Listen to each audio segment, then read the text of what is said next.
Hi, in this video we're going to find the perimeter of a running track. So Levi is training for a 9-kilometer race by running around the racetrack, which is 80 meters long and 50 meters wide, as per this diagram.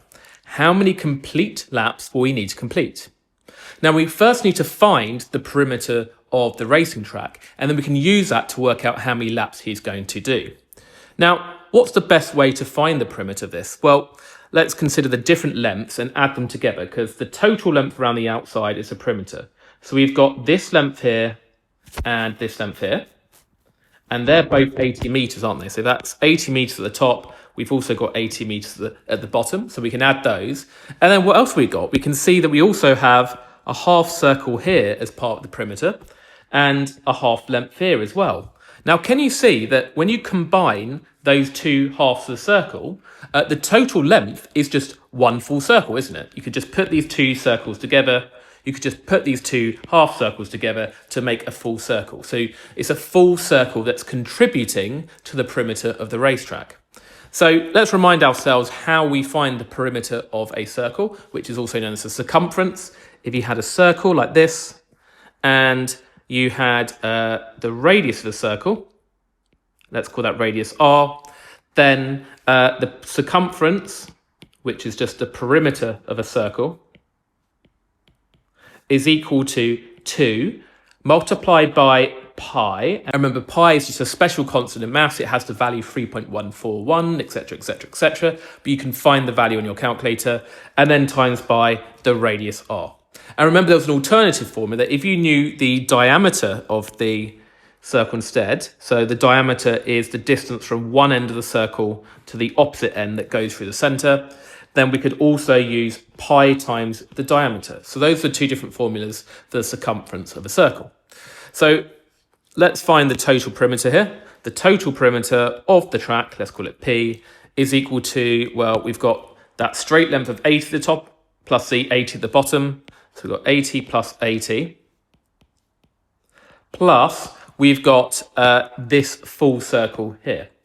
Now, can you see that the diameter of the circle is just this 50 meters, isn't it? We've got this 50 meters because it's the same as this. And the diameter, look, it's the distance from one end of the circle to the opposite end. So that's the diameter. So we could use this formula here, pi times our diameter.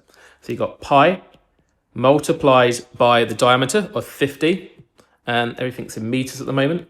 And then we can just do this on our calculator. So we do 80 plus pi times 50. And remember, you can use the shift key to get pi on your calculator, or depending how your calculator works.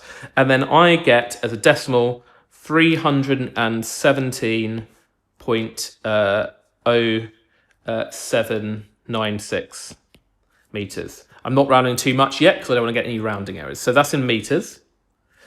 Now, we're told that the race is 9 kilometers. And we need to convert that to the same unit as here, which is meters. Now, remember, kilometers are 1,000 meters. So the race is 9,000 meters. Now, this was one lap, wasn't it? This was one lap. 317 meters. And therefore, to work out how many laps we can do, we want to see how many times this 317 meters goes into 9,000 meters. So we just divide them to see how many times this goes into that, and that will tell us how many laps we did.